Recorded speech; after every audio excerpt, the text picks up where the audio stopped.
I guess it's tutorial Sunday because I'm just making tutorial after tutorial. But you guys are really loving the learning, I think, so I just keep going after it.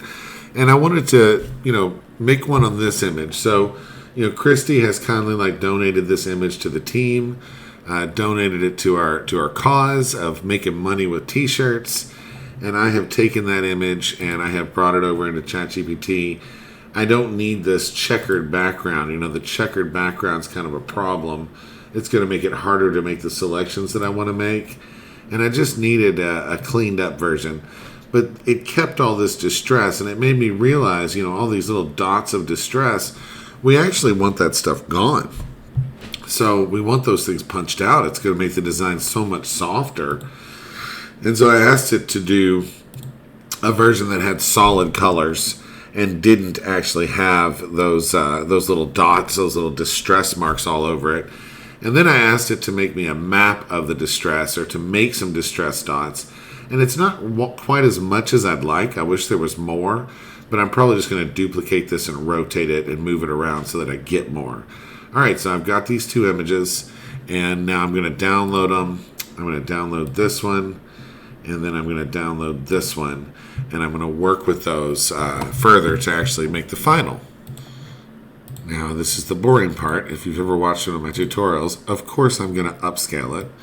So I'm going to go to 6x, 6100 pixels. So we'll upscale that, and we'll upscale the actual image.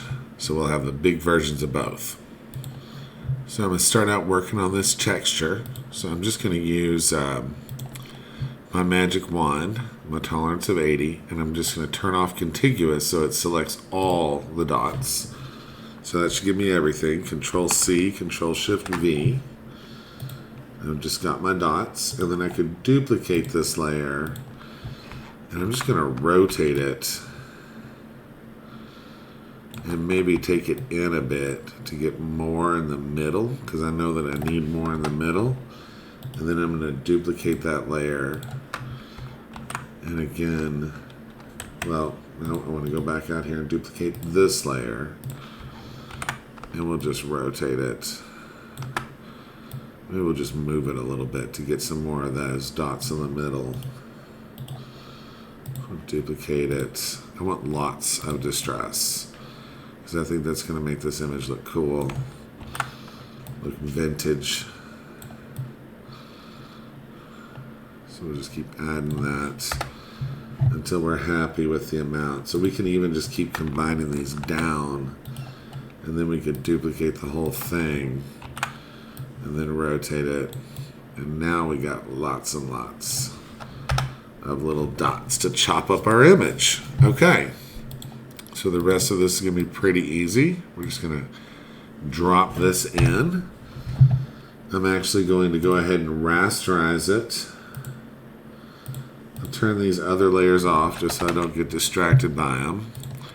And I'm just going to use my magic wand. I'm going to turn contiguous on now and start pulling out, selecting the parts. So that's a great example. I don't want, so I want this in here, but I don't want to lose this part. So I'm just going to draw what I'm going to hold Alt and just draw a shape to it, and hold Alt and circle that part. So I don't want that. Same thing here. It's getting into this part of this hair that I don't want it to take away. So I'm just going to draw a shape to it. Oops. I got outside of the lines a little bit there, but that's okay. So I was just holding Alt to deselect that, and I just kind of made that look a little curved so that our eye wouldn't be drawn to it. And if you can tell, I'm going after the hard parts first, because I really don't want to, here's where decisions need to be made. Do we want that? Yeah. Let's go ahead and get into that. So I selected that part. And now that's ran up into all of this.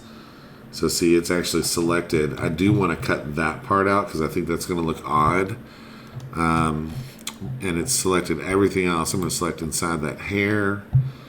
I'm just going to hit that white one time. I'm going to get inside this little B. And now I've got quite a lot of deselecting to do. So I'm just kind of making sure everything is selected that I want. So this is a great example. See, I'm just going to curve this in and then save this part right here. And then I'll come out and I'll just go inside the line. So I'm using the, the already drawn part, the selected part. And you could even round this more if you liked. That's not going to hurt anything. Actually, just want a little bit more. Just smooth that off. Okay, and what I don't like is this. This has all gotten ran up in, and so we'll just start doing the hard. We'll do the hard parts, or like the important parts, and we'll just start. Now it's fought back to there, okay, and we'll follow this line over into here, and then we'll follow this. And this, and I'm just going up, so we're just deciding where that light color is going to stop, and then we just can do this in stages, right? So we're going to come over here, I'm going to hold Alt, and I'm going to draw real carefully around inside this, and as soon as you find yourself holding your breath too long, it's time to stop. See, I can get all the way up in there and draw outside the line because I'm just worried about this outer edge. And then here, this should be pretty easy. We'll just grab all of that. Yep, that's got it. And then I just need to be careful around this part. So I've got the thickness of this line that I can play inside. And then here, it gets thicker. So I can just really roll around. And that's got all of that. I've just got this one more edge to be careful along.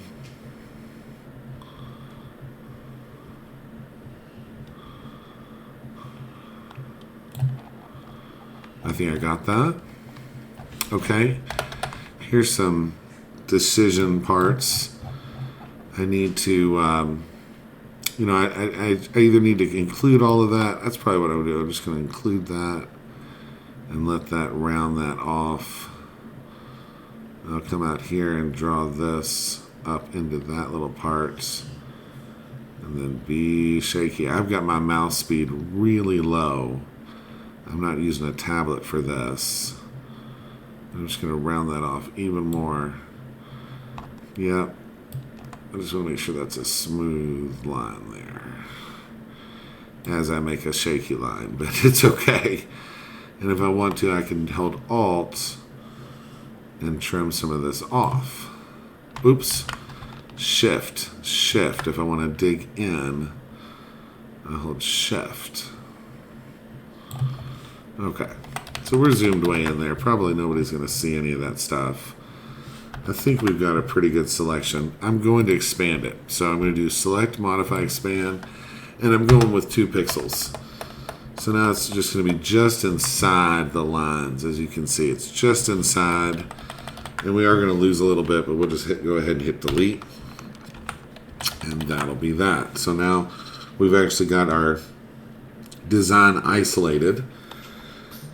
So let's turn back our distress on. And let's pull that up above. Ooh, yeah. I'm going to hit Control E and combine those. Yeah, we got tons of distress, maybe more than I wanted.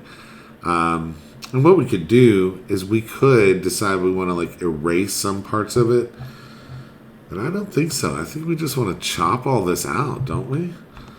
Let's look at it. So I'm going to duplicate this layer. And that's going to, that way I can turn that one off. So it's not, I can destroy this one. So I'm just control clicking this layer. That's my distress layer, and then I'm selecting the layer that I'm going to cut off of, and I'm just going to hit delete. And then I can turn this off, and I'm going to have that distressed, all messy version. Okay. Yeah, I mean, I think that's what we want. I think that's exactly what we want. It's going to be super soft. It's got that vintage feel. It's kind of cut the image all over. And that's our final. All right, I'm going to upload this and put this out there in the world.